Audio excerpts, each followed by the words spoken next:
कि आजकल काशी के आप लोग बहुत व्यस्त हैं। काशी में रौनक जरा ज्यादा ही हो रही है आजकल। देश दुनिया से हजारों शिव भक्त यहां हर रोज बाबा को जल चढ़ाने पहुंच रहे हैं और इस बार तो सावन की अवधि भी जरा अधिक है। ऐसे में इस बार बाबा के दर्शन के लिए रिकॉर्ड संख्या में श्रद्धालुओं का आना तय है। लेकिन इन सब के साथ एक और बात तय है। अब जे भी बनारस आई तो खुश होके ही जाई।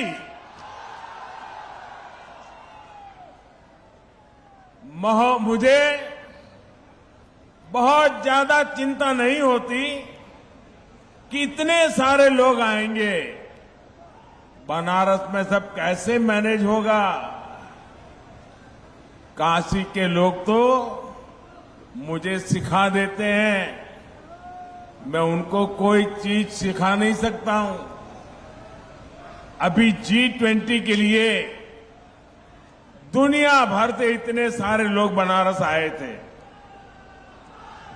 काशी के लोगों ने उनका इतना भव्य स्वागत किया, इतना अच्छा प्रबंध किया कि आज पूरे दुनिया में आपकी और काशी की वाहवाही हो रही है।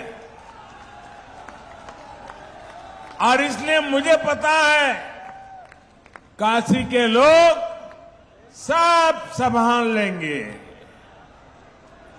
आप लोगों ने काशी विश्वनाथ धाम और पूरे परिसर को भी इतना भव्य बना दिया है कि जो यहां आ रहा है गदगद होकर जा रहा है। ये बाबा की इच्छा ही थी कि हम उसे पूरा करने का निमित्त बन पाए। ये हम सभी का सौभाग्य है। भाई और बहनों, आज काशी सहित उत्तर प्रदेश को लगभग 12,000 करोड़ रुपए की परियोजनाओं का उपहार मिला है। हमने जो काशी की आत्मा को बनाए रखते हुए नूतन काया का संकल्प लिया है, ये उसका विस्तार है।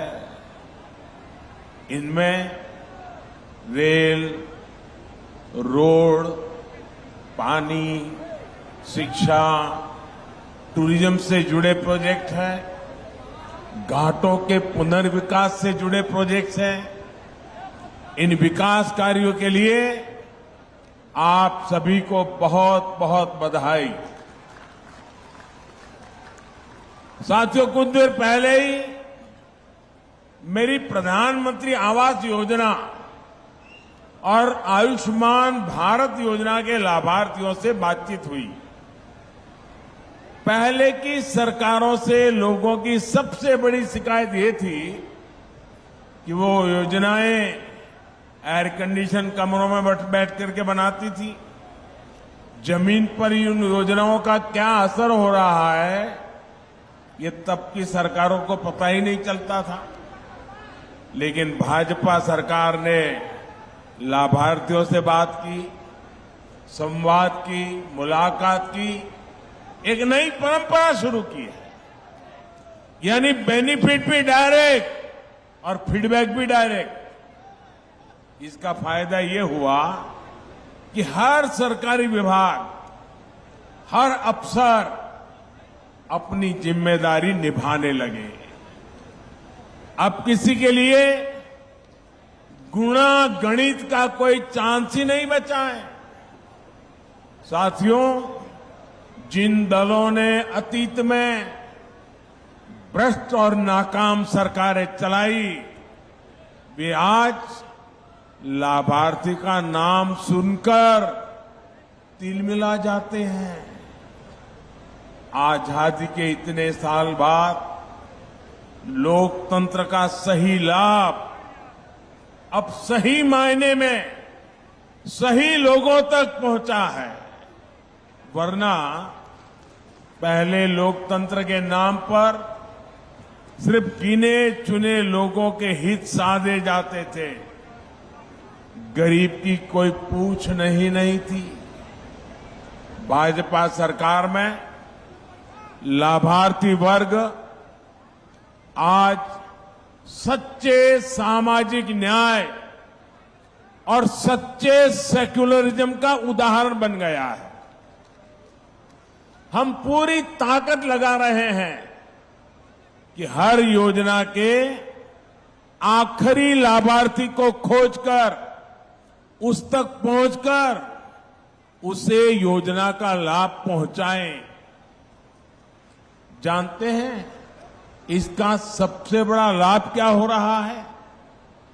भाई, जब सरकार खुद ही पहुंच रही है तो क्या हो रहा है?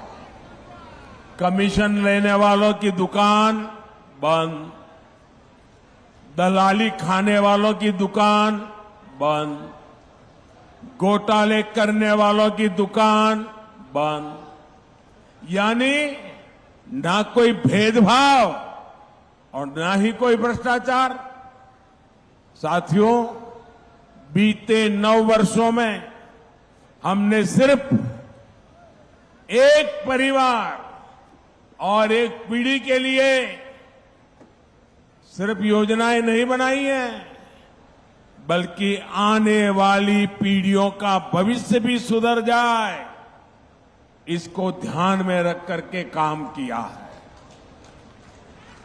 अब जैसे गरीबों के घर की योजना है, अभी तक देश में 4 करोड़ से अधिक परिवारों को पीएम आवास योजना के पक्के घर मिल चुके हैं। आज भी यहां यूपी के 4.5 लाख गरीब परिवारों को पक्के घर सुपुर्द किए गए हैं। सावन के महीने में महादेव की ये कितनी बड़ी कृपा हुई है। साथियों, जिन गरीबों को ये घर मिले हैं, उनकी एक बहुत बड़ी चिंता खत्म हो जाती है। सुरक्षा की भावना उनके भीतर आ जाती है। जिन्हें ये घर मिलता है, उनमें एक नया स्वाभिमान जगता है, नई ऊर्जा आती है। जब ऐसे घर में कोई बच्चा पलता है, बढ़ता है, तो उसकी आकांक्षाएं भी अलग होती है। और आपको एक बात मैं बार बार याद दिलाता हूं, पीएम आवास योजना के ये ज्यादातर घर महिलाओं के नाम पर मिल रहे हैं। आज इन घरों की कीमत कई लाख रुपये हो गई है। करोड़ों बहनें तो ऐसी हैं जिनके नाम पर पहली बार कोई प्रॉपर्टी रजिस्टर हुई है।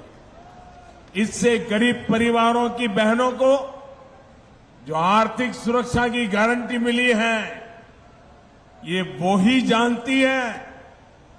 साथियों, आयुष्मान भारत योजना भी सिर्फ 5 लाख रुपए के मुफ्त इलाज तक सीमित नहीं है।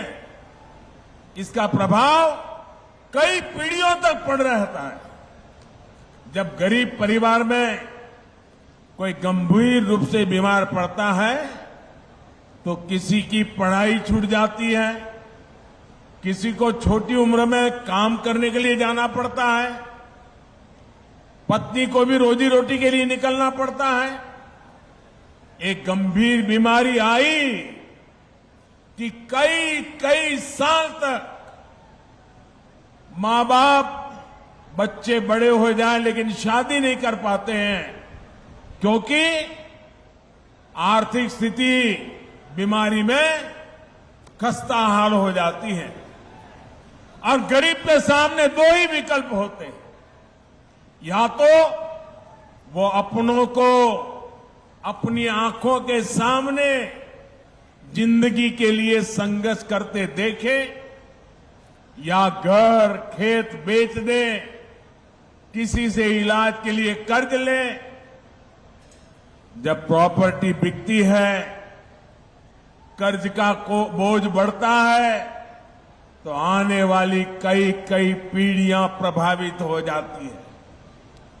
आयुष्मान भारत योजना आज गरीब को इसी संकट से बचा रही है। इसलिए मैं मिशन मोड पर लाभार्थियों तक आयुष्मान कार्ड पहुंचाने के लिए इतना अधिक प्रयास कर रहा। आज भी यहां से 1,60,00,000 लाभार्थियों को आयुष्मान भारत का कार्ड बंटना शुरू हुआ है। भाइयों और बहनों, देश के संसाधनों पर वंचितों का, गरीबों का सबसे बड़ा हक होता है। पहले बैंक तक पहुंच भी सिर्फ अमीर लोगों की होती थी। गरीबों के लिए तो ये माना जाता था कि पैसा ही नहीं है तो बैंक खाते का क्या करेंगे। कुछ लोग सोचते थे कि गारंटी देने के लिए कोई नहीं है तो बैंक लोन कैसे मिल पाएगा। बीते 9 वर्षों में इस सोच को भी भाजपा सरकार ने बदल दिया। हमने बैंकों के दरवाजे सबके लिए खोल दिए।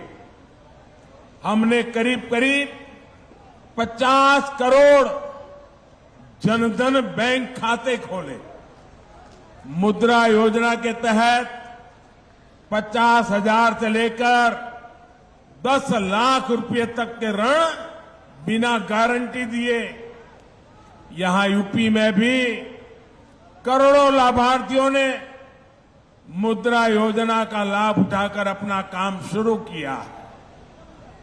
इसमें सबसे अधिक लाभ गरीब, दलित, पिछड़े, आदिवासी, अल्पसंख्यक परिवारों से जुड़े साथियों और महिला उद्यमियों को हुआ।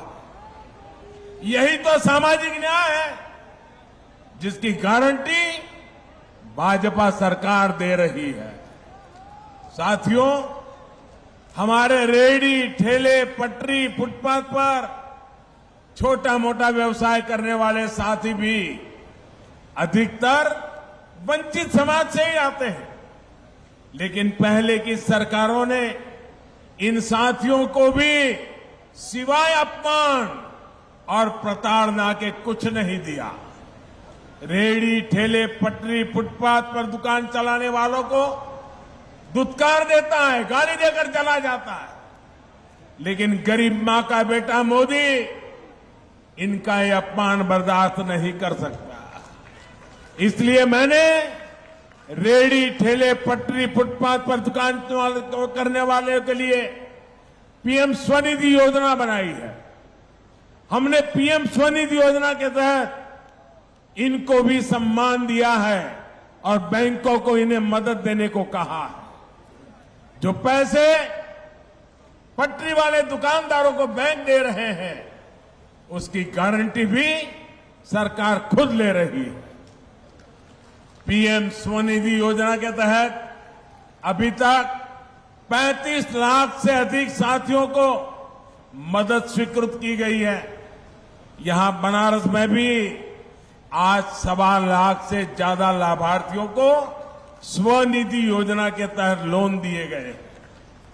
इस लोन से वो अपना काम आगे बढ़ाएंगे, अपनी दुकान का विस्तार करेंगे। अब कोई उन्हें गाली नहीं दे पाएगा, उन्हें नीचा नहीं दिखा पाएगा।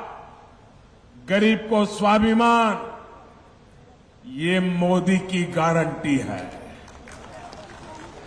साथियों, जिस लोगों ने देश पर दशकों तक राज किया, उनके शासन के मूल में ही बेईमानी रही।